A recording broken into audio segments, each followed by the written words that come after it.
One variable. जैसे ही हम लोग इस टॉपिक के बारे में बात करते हैं तो बहुत से बच्चों को कन्फ्यूज़न शुरू हो जाता है। लेकिन आज इस टॉपिक में हम लोग बहुत ही आसानी से चीज़ों को कवर करेंगे और समझेंगे कि लीनियर इक्वेशन वन वेरिएबल का होता क्या है और इसे सॉल्व कैसे करते हैं। तो जैसे आप पढ़ रहे हैं नाम को कि लीनियर इक्वेशन, तो लीनियर का मतलब क्या होता है? लीनियर वैसे समझ लीजिए लाइन को बोला जाता है, ठीक है। इक्वेशन जैसे कहा जाएगा तो इक्वेशन का मतलब हो गया x plus one plus two plus three plus type का कोई एक सीरीज बनाना, जिसे इक्वेशन कहा जाएगा। इक्वल टू के सामने कुछ डिजिट लिख दिया जाएगा तो उसे इक्वेशन बोलते हैं। लेकिन जैसे ही वन वेरिएबल कहते हैं तो वन वेरिएबल क्या है? जब आप कोई इक्वेशन ऐसा देखोगे जिसमें एक्स वाई जेड और ये सब के साथ में गिनती भी लिखी हुई हो तो इसी को इक्वेशन बनाया जाता कहा जाता है। लेकिन इसमें जो एक्स है उसे वेरिएबल कहते हैं और जो 5 है ये दिया हुआ यहाँ पे ये कोफिशिएंट कहलाता है। लेकिन यहाँ पे जो है कोफिशिएंट साथ में इसके दिया हुआ है और जब अलग से कुछ लिखा रहता है उसको कांस्टेंट बोलते हैं। तो ये नाम छोटे छोटे हैं, याद कर लोगे तो थोड़ा सा आसानी से समझ में आ जाएगा। एक्स वाई जेड ये तीनों सीरीज में मिलेंगे, इंग्लिश के लेटर एक्स वाई जेड ये लिखा मिले साथ में इनकी गिनती लिखा मिले तो ये इक्वेशन बनाता है। लीनियर इसलिए कहा जाता है क्योंकि इनकी पावर एक होती है। जैसे आप ध्यान से देखो तो यहाँ पर ये देखो वाई की पावर 2 है, यहाँ पे एक्स की पावर 2 है, तो ये लीनियर इक्वेशन नहीं कहलाते, ये केवल एक्सप्रेशंस हैं, एल्जेब्रिक एक्सप्रेशन। एल्जेब्रा भी वही होता है कि जैसे गिनती के साथ कोई अक्षर यूज कर दिया जाए ABCD वाला तो वो एल्जेब्रा कहलाता है। अब इसमें 5 है, 2 है, 3 है, ऐसे करके लिखा गया तो ये एक एल्जेब्रिक इक्वेशन है। लेकिन जैसे लीनियर की बात करेंगे तो जब हम किसी सीक्वेंस को इक्वेशन को लिखते हैं उसकी सबसे बड़ी पावर जब वन होती है, केवल वन, वन से ज़्यादा नहीं होना चाहिए, तो वो लीनियर कहलाएगा। मान लो पावर 2 लगा देंगे जिसको हम स्क्वायर बोलते हैं भाई, कि कोई मान लो x लिखा, x के ऊपर हमने इसे 2 लिख दिया तो ये पावर कहलाएगा। और जैसे ये लिख देंगे तो ये कहलाएगा क्वाड्रेटिक, इसका नाम बदल जाएगा, तब ये लीनियर नहीं कहलाएगा, बस ऐसे समझिए इसको। तो ये लीनियर नहीं है। लेकिन लीनियर होने के लिए पावर 1 होना जरूरी है और 1 को लिखा नहीं जाता, ये भी देख लेना, x के ऊपर 1 ऐसे लिखा नहीं जाएगा, x खाली लिखा रहेगा, आप समझ जाना अपने आप कि उसकी पावर 1 ही होगी, इसके अलावा कुछ नहीं होगी। तो ये सिंपल सा प्रोसेस है, ठीक है। दूसरा, किसी गिनती के साथ में x लिखा होना, किसी गिनती के साथ y लिखा होना, यही एल्जेब्रा है। अब इसमें जो x लिखा हुआ है इसे वेरिएबल कहा जाता है। वेरिएबल क्यों है? y भी वेरिएबल है, z कहीं लिखा होगा वो भी वेरिएबल है, कहीं पे ABC मिल जाएगा, कहीं पे PQR मिल जाएगा, ये सब वेरिएबल है। वेरिएबल का मतलब क्या होता है? वेरिएबल का मतलब ये होता है जिसका अपना खुद का वैल्यू ना हो और खुद वेरी करे। वेरी का मतलब होता है अलग अलग, यानी बार बार नया आंसर देना। तो देखो क्या होता है, जहाँ पे x लिखा होता है, जैसे आपने पहला क्वेश्चन सॉल्व किया उसमें x था, उसकी वैल्यू 3 आई, क्या दूसरा क्वेश्चन सॉल्व करने पे भी x की वैल्यू 3 आएगी? नहीं, दूसरे की दूसरा वैल्यू आएगा। तो ये जो अलग अलग वैल्यू देखते हो यही वेरी कर रहा है, बार बार अलग अलग दे रहा है, इसीलिए वेरिएबल कहा जाता है। तो जब इनके साथ x और गिनती दिया हो तो इसमें हमें जो x y z टाइप का है इन्हीं का आंसर ढूंढना होता है, इसीलिए हम लोग लीनियर इक्वेशन पढ़ रहे हैं, ठीक। तो इसमें बड़ा सिंपल सा प्रोसेस है, कुछ डरने वाली चीज़ नहीं है, बड़ी घबराने वाली एकदम भौकाल वाली चीज़ नहीं है, बहुत सिंपल से आसानी से सब चीज़ समझ जाओगे। अब देखो नीचे जो ये क्वेश्चन दिया है ये लीनियर नहीं है। क्यों लीनियर नहीं है? देखो x का पावर 2 हो गया यानी इसके पास डबल पावर हो गई, जैसे वीडियो गेम में डबल डबल पावर मिल जाती ढेर सारी, तो वैसे इसको 2 पावर मिल गया तो मतलब ये ज़्यादा बड़ा हो गया एक से, तो ये लीनियर नहीं, ये क्वाड्रेटिक कहलाएगा। अभी हम लोग लीनियर के ऊपर का नाम ना सुने तो ज़्यादा अच्छा, क्योंकि घबरा जाएंगे एकदम से। तो खाली ये समझ लो लीनियर नहीं है बस। ये भी वाई है, स्क्वायर लगा इसलिए लीनियर नहीं है, तो ये सब लीनियर नहीं कहलाते हैं, ठीक। तो ये चीज़ होती है। लेकिन अब समस्या सबसे बड़ी शुरू होती है कि लीनियर को सॉल्व कैसे किया जाएगा इक्वेशन को। तो चलो भाई शुरू करते हैं क्वेश्चन और सॉल्व करते हैं कि कैसे टाइप के हमें क्वेश्चन मिलेंगे, किस किस तरीके के देखने को मिलेंगे। एनसीईआरटी का फुल सोल्यूशन यहाँ मिलने वाला है, तो दबा के चैनल को सब्सक्राइब कर लो, दोस्तों के साथ शेयर कर लो और चैनल पे बेल आइकन जरूर प्रेस कर लेना, जिससे हमारे आगे आने वाले वीडियो तुरंत आपको मिले सबसे पहले। तो इसलिए इस क्वेश्चन को अब देखना शुरू करते हैं और समझते हैं कि ये क्या चीज़ है। पूरी एक्सरसाइज, पूरी एनसीईआरटी, चाहे क्लास 8th हो, 9th हो, 10th हो, 11 हो, 12th हो, सब मिलेगा इस चैनल पे। तो इसलिए चैनल पे जरूर बने रहिए, भाई बहन छोटा बच्चा कोई भी हो, सब पढ़ने वाले हो तो सबको बता दो चैनल पे खूब बढ़िया पढ़ाया जा रहा है, वहाँ से आप इसको ज्वाइन कर लो। चलो आगे समझते हैं आओ। अब यहाँ देखो एग्जाम्पल दिया है। एग्जाम्पल क्या? Find the solution 2x minus three, 2x लिखा है माइनस 3 लिखा है इक्वल टू 7 लिखा है, इसका हमें पता लगाना है इसमें x की वैल्यू। तो ध्यान रखो, देखो जब भी सॉल्व कहा जाएगा तो इसमें 2 3 7 इन सब का तो पता है, पढ़ के पता चल रहा है ना क्या लिखा है, तो इसमें तो कोई पता ही नहीं रहना है। जो गिनती के अलावा कुछ दिया रहेगा, मान लो a दिया है, b दिया है, c दिया है, x दिया, y दिया, z दिया है, हमें इसी का पता करना होता है ये है कितना, कितना है। मतलब 2 के साथ हम कितना लिखा है कि ये 3 माइनस करने पे 7 बन जाएगा, ये पता लगाना है। तो वही जो आंसर होगा वही हमारा इसका सॉल्यूशन कहलाएगा। सॉल्यूशन मतलब उत्तर। तो देखो कैसे सॉल्व करेंगे, बड़ा सिंपल सा तरीका है, बहुत अच्छे से एकदम समझना। स्टेप 1 में क्या करेंगे, सबसे पहले हम दोनों जो है ऐड 3 टू बोथ साइड, सबको दोनों तरफ जो 3-3 ऐड कर देंगे। अब ये बात समझना, देखो ज़रूरी नहीं है कि आप यहीं पे यही वाला तरीका अपनाओ, हम 2 तरीके बताते हैं। पहला तरीका आप सुन लो कैसे क्या है। पहला तरीका सिंपल सा क्या है कि हमने इधर -3 था और इधर भी दूसरी तरफ -3 हमें लाना था, तो इधर हमने +3 कर दिया। +3 क्यों कर दिया, कुछ छोटे छोटे रूल याद करना। माइनस का कोई डिजिट है, मान लो 1 है माइनस का, माइनस के 1 के साथ जब इसे जोड़ेंगे तो ये हमेशा जुड़ेगा और साइन माइनस का लगा के 2 हो जाएगा।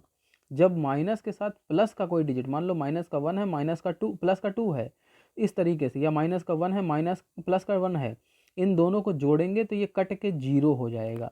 यानी कि माइनस और प्लस दोनों एक दूसरे के अपोजिट होते हैं, ये घट जाएंगे, तुरंत ही कट जाएंगे। बिजली का तार देखे हो ना, एक माइनस लाइन होती है एक प्लस, दोनों छुआ के देखो एकदम चटचटा के खूब एकदम बिजली कड़केगी और एकदम भड़क के सब कुछ फ्यूज कर देगा। तो वही यहाँ भी है, मतलब सब 0 कर देगा, तो यहाँ भी 0 कर देगा।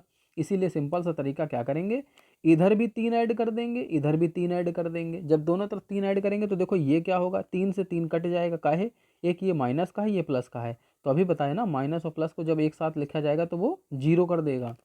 फिर उसके बाद देखो ध्यान से, इधर 3 जोड़ा तो ये हो गया 10, 10 होते ही ये क्या हो गया, 2x इधर बचा था, x को इधर ऐसे ही रखेंगे। अब ध्यान समझना, ये जो 2 इसके साथ लिखा है ये हमेशा गुणाम होता है। जहाँ पे 2x ऐसे लिखा है तो इसके बीच में कोई जो चिन्ह नहीं लगा है ना, तो ये हमेशा यहाँ पे गुणा का चिन्ह होता है, ये ध्यान रखिए, यानी मल्टीप्लाई। तो 2 के साथ x मल्टीप्लाई हो रहा है, लेकिन x तो गिनती है नहीं, 2 गिनती है, तो इसलिए 2 को इसके नीचे भेजेंगे। और यहाँ पे जब भी बराबर का निशान देख रहे हैं, बराबर के निशान के दूसरी तरफ जब कोई डिजिट जाती है तो ऐसे जब इधर मल्टीप्लाई में होती है तो उधर डिवीजन में ही जाती है, नीचे चली जाएगी। 10 के नीचे 2 जाते ही डिवाइड कर देंगे, 2 का पहाड़ा 5 बार पढ़ेंगे, 2 5 जा 10 होता है, कट जाएगा, आंसर आ जाएगा x का 5। तो बड़ा सिंपल सा तरीका है, ये तरीका इस तरीके से कर सकते हैं। ठीक, दूसरा तरीका देखो क्या है, दूसरा तरीका इस तरीके से है कि यहाँ पे हम लोग दोनों को 2 से डिवाइड कर दें, क्योंकि यहाँ पे 2 है, दोनों को 2 से डिवाइड करेंगे। देखो इसके नीचे भी 2 लिख दिया, इसके नीचे भी 2 लिख दिया, लेकिन अब समस्या कि माइनस का 3 कहाँ ले गए, तो माइनस का 3 जो है यहाँ पर उस तरफ भेज के जोड़ दिया, ये कन्फ्यूज करेगा। ऐसे ध्यान समझना क्या करा है, यहाँ पे 2x था, माइनस का 3 था, इक्वल्स टू 7 था। ये जो माइनस का है इक्वल्स टू के साइन के जब उधर भेजेंगे तो हमेशा माइनस प्लस हो जाता है, यानी 7 + 3 मतलब 10, और इधर हो जाएगा 2x। तो दोनों को सीधे सीधे 2x के नीचे भी 2 लिख दो और 10 के नीचे भी 2 लिख दो, मतलब दोनों के नीचे 2 2 लिख दिया, 2 से 2 ये कट गया और 2 से ये काटेंगे 5, x के बराबर 5 आ जाएगा, ये तरीका। अच्छा, अब एक तरीका बहुत झमाक के बढ़िया वाला और देख लो, क्या तरीका है कि इसको कुछ नहीं करना, क्या खाली करना है, ये जो 2 है ये इधर भेजिए 3 वाले को, माइनस का इधर हो जाएगा प्लस, यानी 7 + 3 हो जाएगा 10, इधर बचा 2x, x को यहीं रहने दो, गुणा में है, ये मल्टीप्लाई में डिवाइड में पहुंच जाएगा, 2 नीचे 2 5 जा, सीधे सीधे यही आ जाएगा, कोई गुणा नहीं करना, कोई ऐड नहीं करना, कुछ करने की जरूरत एक्स्ट्रा नहीं है, यानी ये तरीका भी है। अब सिंपल सा समझो, पहला तरीका, दूसरा तरीका और तीसरा जो हमने अलग से बताया वो तरीका, तीनों में से जो बहुत सरल लगा वही रट डालो, वही तरीका सीख लो, एक ही तरीके से क्वेश्चन को सॉल्व करना, ताकि आपको सेट हो जाए दिमाग में कि हाँ हमें हर बार ऐसे ही करना है। कन्फ्यूज़न होगा तो तरीका चेंज कर लेना, दूसरा समझ लेना, इस तरीके से। तो हमें लग रहा है कि बहुत अच्छे समझ गए होंगे, तो इसी के साथ वीडियो को लाइक कर दो बहुत जल्दी से एक बार, और अगला क्वेश्चन देखो। अगले क्वेश्चन में क्या कहा है कि सॉल्व 2y + 9 = 4, इसको सॉल्व करना है। एग्जाम में खाली इतना क्वेश्चन मिलेगा, बाकी ये जो नीचे दिखा देख रहे हो ये सब आंसर में है या तुम्हें खुद करना पड़ेगा। तो बहुत ध्यान समझो कि ट्रांसपोजिंग क्या होता है, एक एक वर्ड का मीनिंग समझोगे तो बहुत अच्छे सब कुछ आता जाएगा। ट्रांसपोजिंग का मतलब होता है, ये बराबर का निशान देख रहे हैं, कोई गिनती इसके इधर लाना, कोई गिनती इसके उधर ले जाना, ट्रांसपोजिंग कहलाता है। मतलब बराबर के चिन्ह के दाएं और बाएं, राइट और लेफ्ट कोई चीज़ करना ट्रांसपोजिंग कहलाता है। तो यहाँ पे ट्रांसपोज करेंगे, क्या करेंगे, RHS का मतलब क्या होता है, R से राइट, H से हैंड और S से साइड, राइट हैंड साइड। तो अपना राइट हैंड देखो किधर है, सीधा हाथ, तो सीधे हाथ की तरफ जाएंगे, ट्रांसपोज करेंगे गिनती की वैल्यू को, यानी कि 9 जो है उधर 4 की तरफ भेज दिया, तो देखो इधर प्लस का था 9, उधर जाएगा तो क्या माइनस का हो जाएगा, और 4 में से 9 जब घटाएंगे तो 4 है प्लस की वैल्यू और 9 है माइनस की वैल्यू। अब 4 के पहले कोई वैल्यू के प्लस और माइनस तो लगा नहीं है, तो जब कुछ नहीं लगा होता तो ध्यान रखो वो प्लस का ही होता है, और जब कुछ लगा होता तो वही होता है जो लगा है। यानी माइनस इसके पहले लगा है तो ये माइनस है, और उसके पहले कुछ नहीं लगा तो वो प्लस है। दोनों माइनस और प्लस की वैल्यू है तो हमेशा घटेंगे। यानी 4 में से 9 तो जाएगा नहीं, तो 9 में से 4 को घटाएंगे बचेगा 5, लेकिन 9 है बड़ा, उसमें है माइनस का चिन्ह, उसको पहले लगा देंगे तो हो जाएगा -5। अब -5 जब ये हो गया तो इधर बचा था 2y, 2 को इसके नीचे भेज देंगे, यानी -5 के नीचे आ जाएगा 2 और बराबर हो जाएगा y। तो y का उत्तर आएगा y बराबर -5/2। ये इसका आंसर है। तो बड़ा सिंपल सा तरीका है, इसी तरीके से हम लोग इसको सॉल्व कर लेंगे। LHS RHS यही सब होता है। ठीक, अगर वीडियो में कोई कन्फ्यूज़न होगा, कोई कन्फ्यूज़न कोई क्वेश्चन में, तो तुरंत पूछ लेना। हम एग्जाम्पल में जो मतलब उसका डालोगे क्वेश्चन, उसका आंसर ज़रूर देंगे, उससे आप पता लगा लेना कि कौन सा चीज़ कैसे कन्फ्यूज कर रहा है, उसको सही से ऐसे सॉल्व करना है। ठीक, यानी कोई कन्फ्यूज़न होगा तुरंत क्वेश्चन पूछ लेना। अब ये क्वेश्चन जो सामने दिया हुआ है देखो ध्यान से, इसमें बटे वाला दे दिया, बड़ा खतरनाक सा लग रहा है। x/3 + 5/2 बराबर -3/2। सिंपल सा तरीका अपनाइए। क्या करना है कि पूरे में ट्रांसपोज करेंगे हम, 5/2 जो है उस तरफ भेज देंगे दूसरी तरफ। तो दूसरी तरफ भेजेंगे तो कहाँ जाएगा, देखो दूसरी तरफ भेजेंगे तो इसको उस तरफ भेज देंगे। यानी कि -3/2 तो ऑलरेडी है, और दूसरा चला गया -5/2। दोनों को जब हम घटाएंगे तो ये घटने के बजाय जुड़ जाएगा। नीचे देखो डिनोमीटर सेम है तो सीधे एक बार कॉमन, और ऊपर सेम है तो वहाँ पे ये भी माइनस का ये भी माइनस का, तो 5 3 हो जाएगा 8, और यहाँ पे 8 जो है माइनस इसके साथ लगा, यहाँ लिख देंगे। तो हो गया दूसरी तरफ -8 x/3, और इधर हो गया -8/2। ये 3 जो है उधर जाएगा मल्टीप्लाई में। तो 8 के साथ इसको जब भेजेंगे तो 8 के साथ 2 है, तो 2 से इसको 4 से मल्टीप्लाई करके काट सकते हैं, तो हो जाएगा -4, और जैसे ही 3 आएगा गुणे हो जाएगा 3, तो 4 3 हो जाएगा 12, और ये वैल्यू पहले से माइनस की है इसलिए -12 हो जाएगा। ये हो जाएगा इसका आंसर। तो हमें लग रहा है बहुत अच्छे से सबको क्लियर हो गया होगा, समझ में आ गया होगा। अगर समझ में आया है वीडियो को लाइक कर दो। अगले एपिसोड में इसके आगे के जितने क्वेश्चन बचे हैं सब देखेंगे, और सारी कुछ चीज़ें हम लोग इस पे चैनल पे कवर करने वाले हैं।